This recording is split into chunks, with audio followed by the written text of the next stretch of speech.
Good afternoon. So indeed I am Bruno Demey, representing Fiber Cement Services, a little company that I founded a few years ago. Speaking after lunch is never a very easy task because everybody is digesting. It's the first few let's say presentations, so I hope you're still very awake. Now I have a very big advantage, is that my slides are not in the book. So you can listen or not listen, but this is going to happen once and it's done. So it's a bit of forced attention, and I'm sorry about that. The decision to come and present something was taken lately, so I apologize. So this is the only slide with animations I promised. I just want to present my company. All I do is work in fiber cement.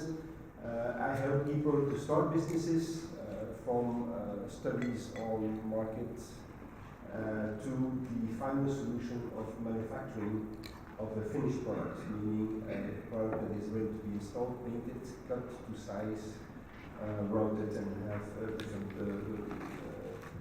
appearances. So I work professionally, discreetly.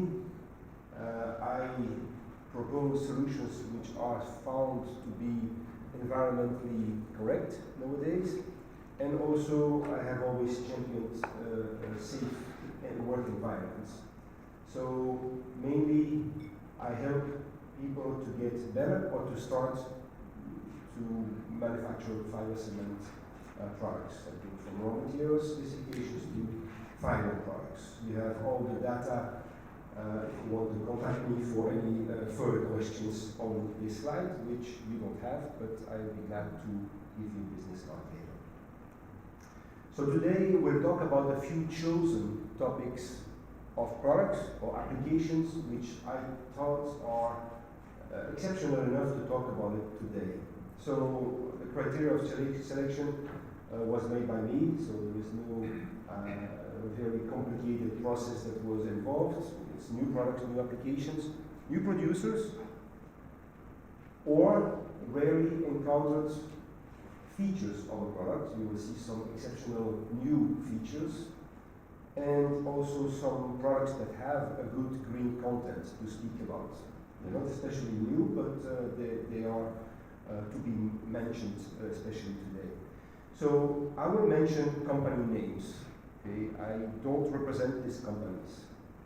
I was not paid to present their names here. I do not endorse them by any means. Okay? However, if you part from any of these companies and you feel I'm doing a good job for you, I'll be glad to talk to you afterwards and to get any contributions possible. This was just a joke. Okay, let's talk about flooring. Flooring is a very interesting market and product. It used to be extremely big about 50 years ago. There was a lot of flooring that was made with fiber cement. At that time, it was fiber cement, asbestos cement. These tiles were used widely in Europe at least, and they were looking fairly good. I mean, the aesthetics of them were attractive. You had these little tiles, hexagonal or octagonal shapes, with a very nice patina over it, and even sometimes they were installed into the in a way that you could feel or you would believe with your eyes closed that you were in a wine cellar. So they had some attractiveness to it naturally. So we're not going to talk about asbestos, but we'll talk about the developing market of roofing, of flooring into Europe. So this market, about 4 years ago, was totally inexistent. Today, it might not be a sizable market yet, but about 2 million square meters of surface are being sold in Europe, mainly by 3 producers. In Asia, market is also developing quite fast, and a different version. The products nowadays are printed with inkjet technology and covered with multiple layers of abrasion-resistant paints. Most of the time it's UV coated. And you may ask yourself, well, what is this? We already have enough floor covering materials. We have carpet, we have ceramic, we have wood, we have vinyl. Why do we need another material to enter this market? Well, It is not simple, but you understand that ceramics, even is very nice and durable product, is a process that consumes quite a bit of energy. And it's not that cheap anymore as it used to be. Compared to wood, wood has the, let's say, the big negative effect that it expands and contracts. Especially if you live in Europe, or at least that's how I saw my mother doing this. When people start to clean floors, they clean floors with the buckets that they put on the floor, and they start to soap it, and they start to clean it with water. Well, the floors are not, wooden floors are not extremely stable, so they expand and contract. Which has a consequence that when you install large surfaces of wood, you have to put these ugly joints, which not all ugly, but when you get a bit older, it's a very nice trip hazard to happen. So wood is a good solution, but has some negative effects. The final products, which you can see in schools or hospitals, things like that, if you observe them really well, you can see that they're not very UV resistant. If you are, particularly, you have a window in the middle of a doorway, you can see that the discoloration is happening after no time. So fiber cement is bringing something to the table, at least against these two other competitive products. So today the flooring products are designed, or were designed, are used widely in interior applications, and outdoors applications are also being developed and launched little by little. Last year I was at Bow in January, it was just exactly 1 year ago, and there were already 5 people selling fiber cement flooring in this show. You could find the spreads. And the feedback that I got from these people was extremely good. So the market leader and the people that in Europe at least introduced these products is a Swiss company by the name of Rico. Close to Davos, but far enough to not be bothered by the visits that are happening this week. So basically, what is this? This product is, you can see on the left-hand side, is a sheet of fiber cement with about 6 millimeters, PVA based, with underneath a mat that is glued to it, and this functions as a noise dampener. So when you walk on it, you have this rich feeling that this is not just a junky floor, like some laminate floors that you can find in retail centers. The top of it is covered with inkjet printed designs, with on the top of itself multiple layers, sometimes 9, 12 layers of abrasion resistant UV cured coatings. So you can see, so it's also in English, the advantages of it. Of course, it doesn't burn, it's resistant to water, it's very stable, it's a natural product. You can put heating from the bottom, from the floor, and that also can serve as a wall coverage. The picture on the right hand side is a picture of the Torino, Italy airport. There was an installation of about 1,500 square meters in one shot, meaning with no expansion joints, anything like that. So it can make somebody, or these people told me about 10,000 square meters could be installed theoretically without having to install anything. So that's a company. I'll show you now a very short video about what is this exactly. How do you install this, and how do this?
So you can see the Swiss people are able to make very complicated things like watches, but they can also make some very simple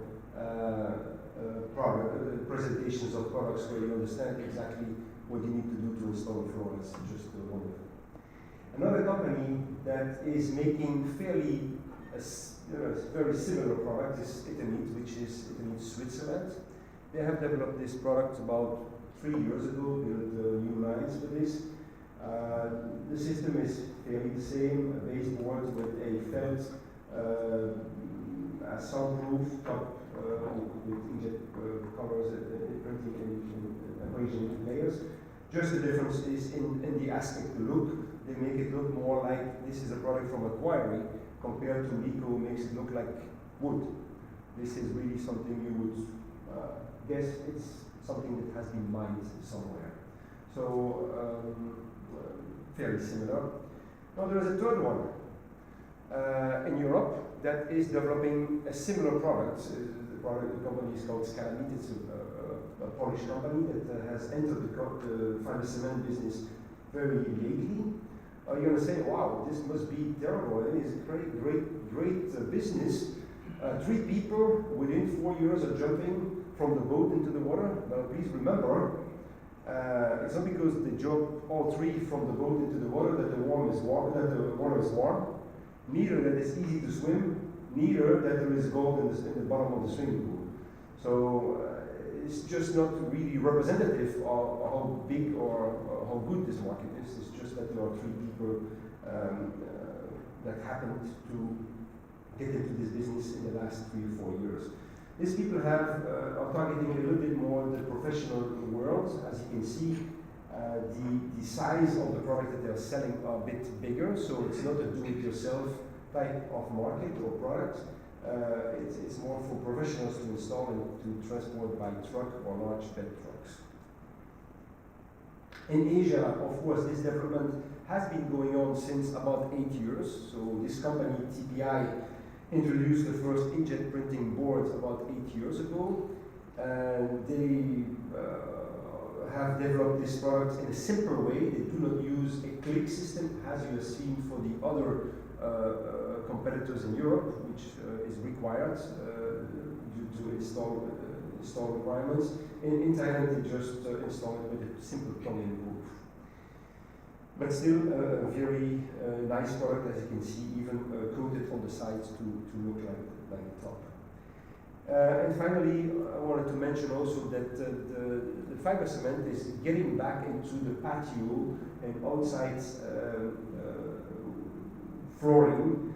You can see already in some countries, like in Belgium, I've seen some people installing fiber cement outside. So typically these are thick planks of about 18 to 20 millimeters. They are installed with or without gap, and they are covered in the mass. So this is also a fairly new development, I would say, new enough to mention today.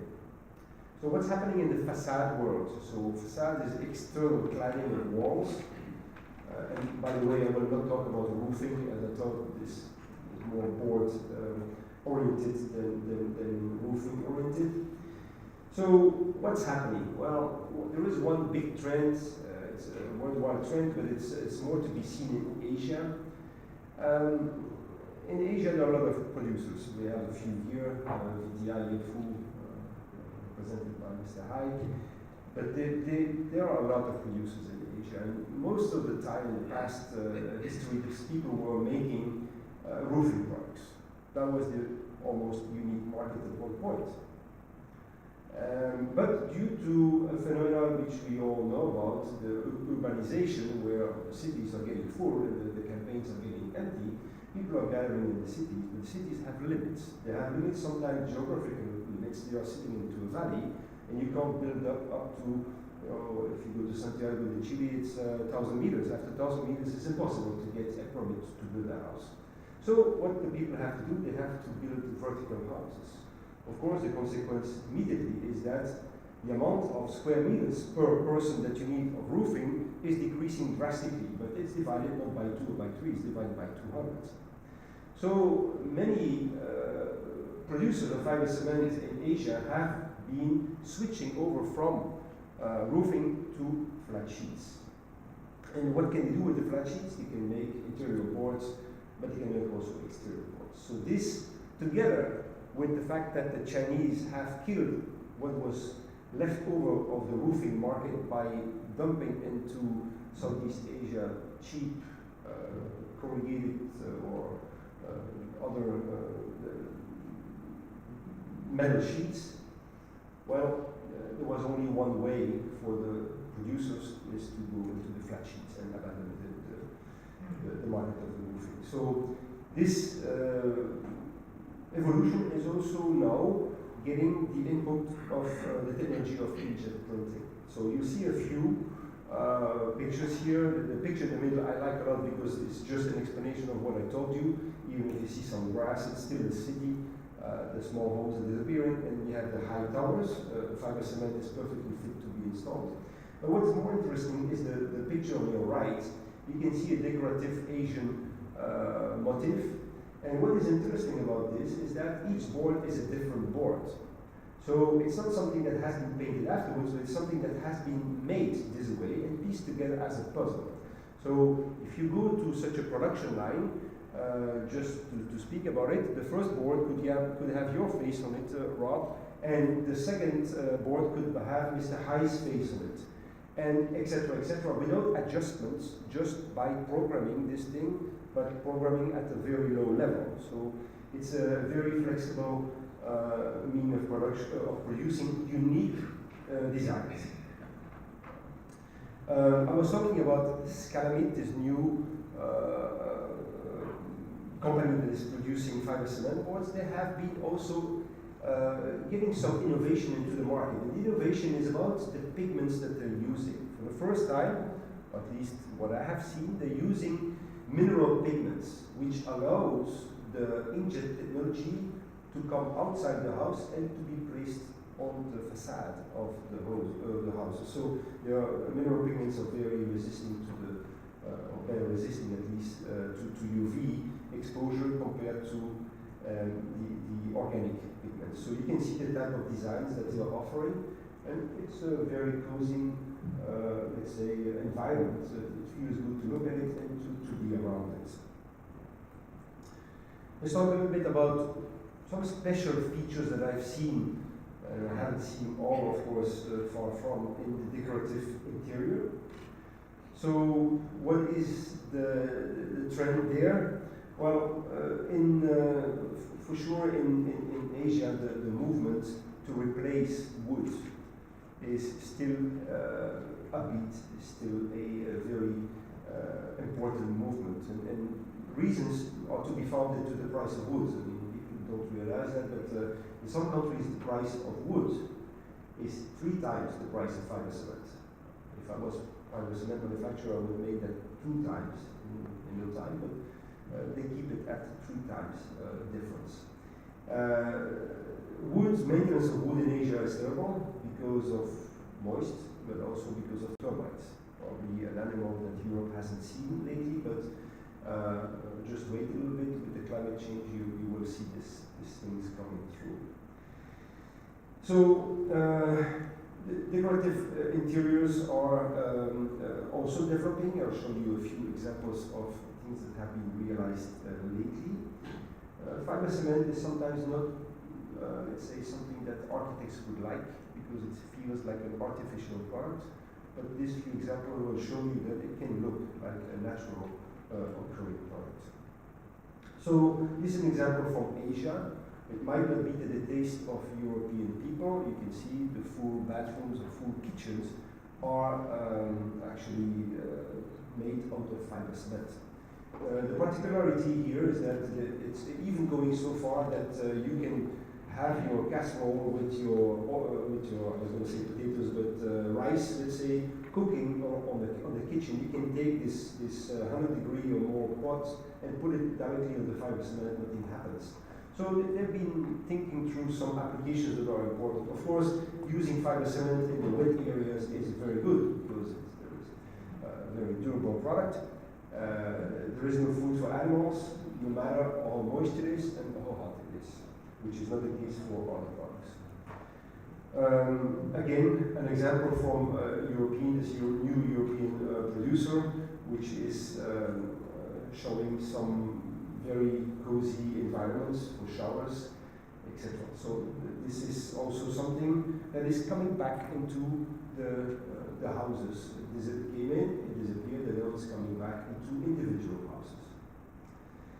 So now I thought this was also the opportunity to show again a video from Lico, which shows some quick, and it's a very quick video, but it shows how you can renovate a bathroom using overcladding of all tiles with a fiber cement board.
Interesting into this video is that not only fiber cement is the substrate of backerboard, but also serves with one and only sheet as the decorative product. So you're doing two things. You have backerboard and decorative in one layer, which is exceptional.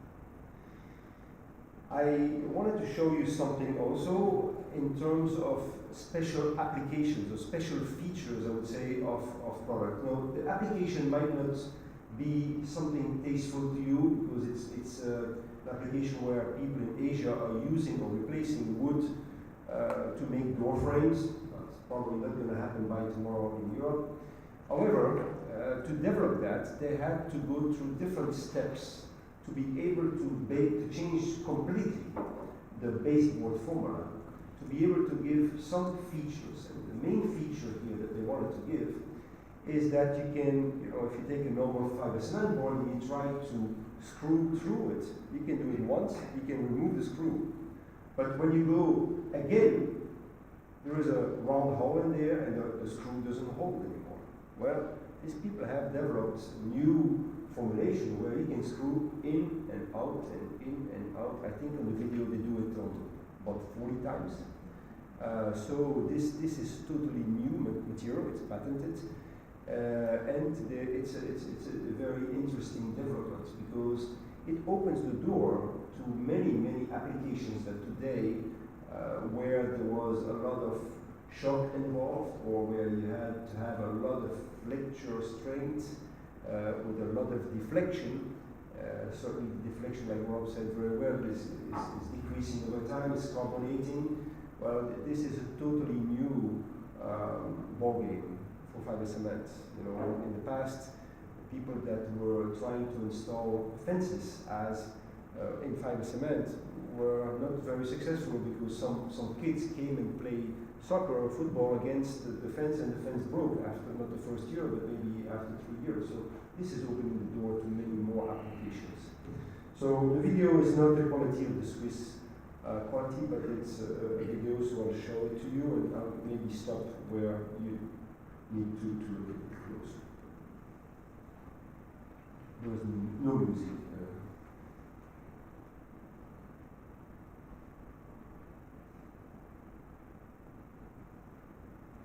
Oh, sorry, I was trying to interrupt.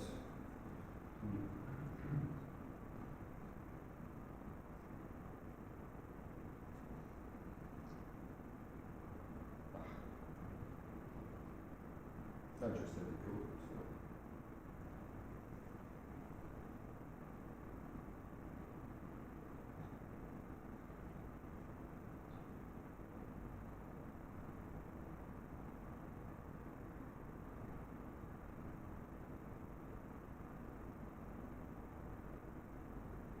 It is the wood. Inside the wood, okay, you can do it 3 or 4 times, and then the screw doesn't even sit. And this is the fiber cement application, where it can go in and out basically forever and never get the screw to turn through.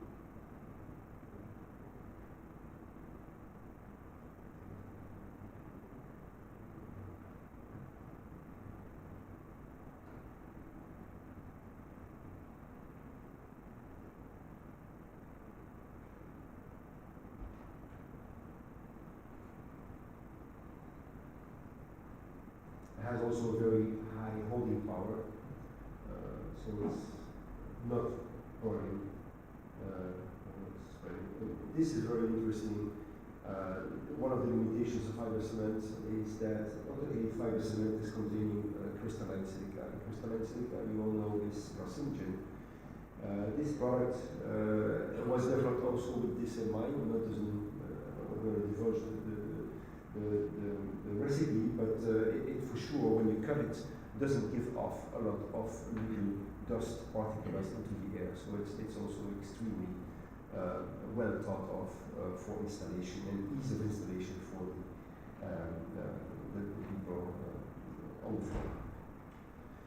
So this brings us, and it's a good introduction, to a little part about green content.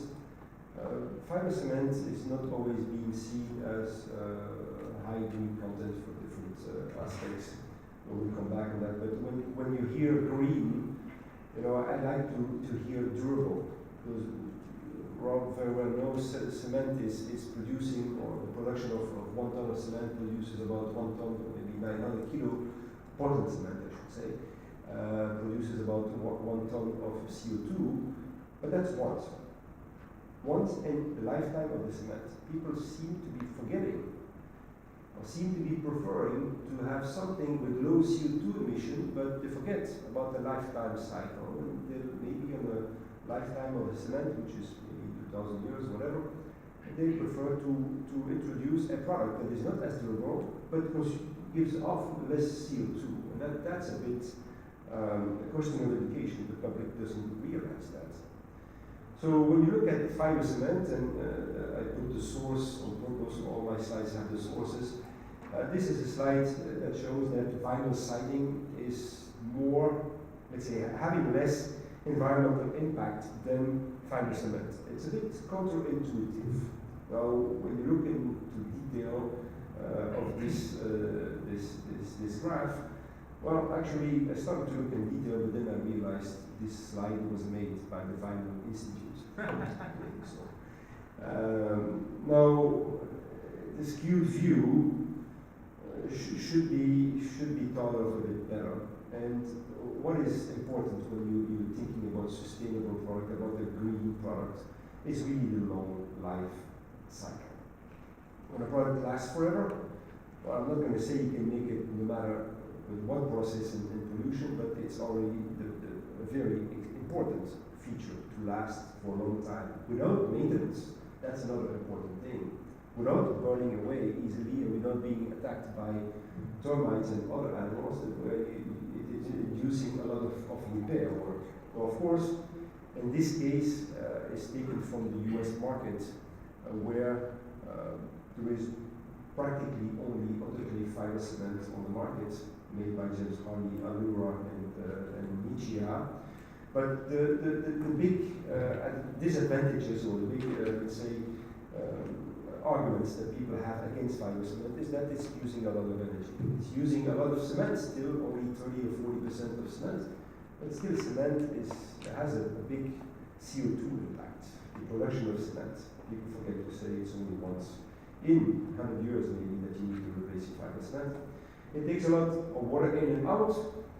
It secretes other raw materials like sand and other aggregates. And one of the big problems with the US, as it's one big market with one language and one money, is that the distances are extremely large. So if you're not careful, the advantage of fiber cement are counterbalanced, because you need to go from Portland, Oregon to Orlando, Florida. That's about 5,000 kilometers. This is consuming a lot of fuel. So what have people done? And I'm going to mention two companies. No, I'm going to show you two companies and I'll mention the third one. So people have made a lot of efforts, in particular Japanese companies, which had a lot of courage, which have done work, even if it was not economical at the best interest of the company, to remove as much as possible new raw materials taken out of the quarry. In this case, Nichia is advertising, you can see that I will give you the source, is advertising to use fly ashes. And if you look a little bit in detail in the article, you will see that this is well over 50%, probably close to 70%. Some of the fibers also recycled fibers. A good part of that is recycled fibers. So this is really an effort that should be, let's say, embraced, because it's possible to make fiber cement in a green way. So these people have done it. Now, to be correct, I want to say I worked for Saint-Gobain in the past, and it was a question of survival at one point, but the CEO of Saint-Gobain decided one day, no more crystalline silica into my fiber cement, and they decided to develop a technology which is patented, using also over 50% of recycled content. So this is a technology that has the potential to do that. Now, when you look at others, what do they say? James Hardy, for instance, says, well, I'm already good and green because I'm durable. And they have another opportunistic way, as they are big and bulky in the US with 13 plants, soon 13 plants. They claim, distance to the customer is low, so this is also a green advantage. So in other words, because they are successful and build a lot of plants, suddenly they're becoming green. It's a very opportunistic, but it's real. So they bring to the conclusion, so I hope you understand that I believe fiber cement flat sheets business is a dynamic business. It's a dynamic business that is growing. I showed you a few examples of wood replacements. I showed you, I hope, that the material is also material of choice into the wet areas, bathrooms, kitchens, toilets, things like this. It's very durable. New technologies have been introduced lately to allow the fiber cement to look same as wood or to look same as marble or other products, but also to look as one unique product, as it meets sociality.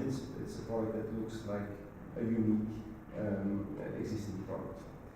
And it has a very good possibility to recycle materials inside. So this is extremely important to understand. So this ends what I wanted to, the few topics that I wanted to show you. I hope it was interesting to you, and if there is any questions you can ask me now or later.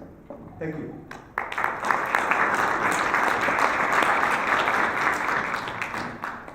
Thank you, Bruno. If you wouldn't mind staying at the podium. We do have one quick question on Slido, and it's from me.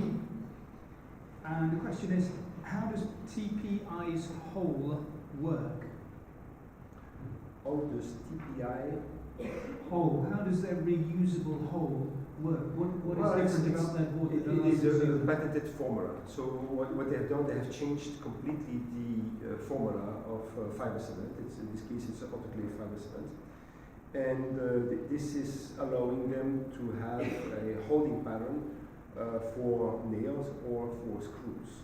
So when you look at a pure, let's say, fiber cement product, as we know, made with cements and fibers, once you screw through with some force, you destroy the screw pattern, if you want. In this case, the product is extremely has a high energy of rupture, so it's very difficult to change it, to change the flexibility of the board, if you want. So the product can bend way more if you bend it, but also it's more difficult to destroy. So it's only a question of formula. And do you know what particular aspect of the formula has been changed? Is it an additional additive? Yes. It's based on additives. Right. And is that something that could be used for other boards, for example, gypsum wall boards, or only fibre cement boards? No, in this case, it's an autoclave board, so you need to have some heat, you need to have some moisture getting in to make this additive working. Do you know what the additive is? Yeah. You can tell us. I'm not sure I can. I'm not sure I can, but it's patent pending. So this is and it's okay. I'm not sure where they have patented it, but it's for sure a product that is being used. Okay. If you would like to have more information, we can take contact with TPI. I'm sure some know them for sure. So. Okay. We have another quick question from Alan at Cecil Wax. Thank you, Alan. Do you know what is the cost comparison of CemBoard flooring versus laminate flooring for the end user? Yes, well, there are all kinds of prices in the flooring, but fibre cement typically starts at 50 euro per square meter. So some laminate floors are starting at 20 or 25, even or less than that. So it's of course depends what you compare. If you compare the high quality flooring, wood flooring, you're also in the range of the 50 euros per square meter. Okay. Anonymous asks, does the introduction of waste fibres and pulverised fly ash, fuel ash, PFA affect sheet quality? Yes.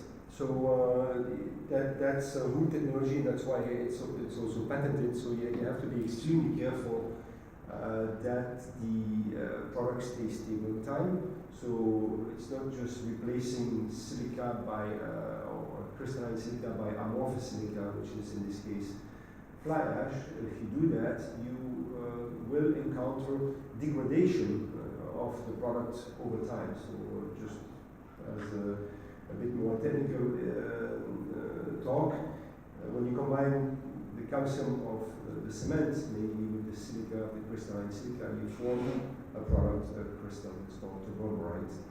And this tauroborite over time will be carbonated, and when it carbonates, it gets into decay into silica gel. And the consequence of that is that the product gets to be a bit less, let's say, stable dimension. So therefore, and especially when you use amorphous silica, like a fly ash, you will have this decay going a bit faster, so you have to introduce some other components which will make the product stable dimensionally. Could be stiffeners, like mica, wollastonite, things like this, or it could be other products that will change a little bit the chemistry that will make it more stable over time as carbonation is happening. Okay, we have another couple of quick questions. Steve Maskell asks, has the door framing board passed BSEN 476 non-combustibility standards? You know, what is the rating? I do not know. Sorry, I do not know, but I can look it up. Okay, Andre M asks, are flat roofs also a growing potential for fibre cement boards as a sub-construction? That's an interesting question. Flat roofs used to be existing as a substrate of tar products. So you would have a product, there was a product made in the past by Atex called Eterstan, fermented board, pressed board, that was put as a substrate, and then on top came a layer of bitumens, walls or poured on. I haven't seen this since a long time. It doesn't seem to be a product of choice, but again, I'm only one person traveling in some countries. I don't see everything. Okay, are there any questions in the real world? Anybody with a question from within the room? Okay, in which case, let's once again thank Bruno Demey for his excellent presentation. Thank you.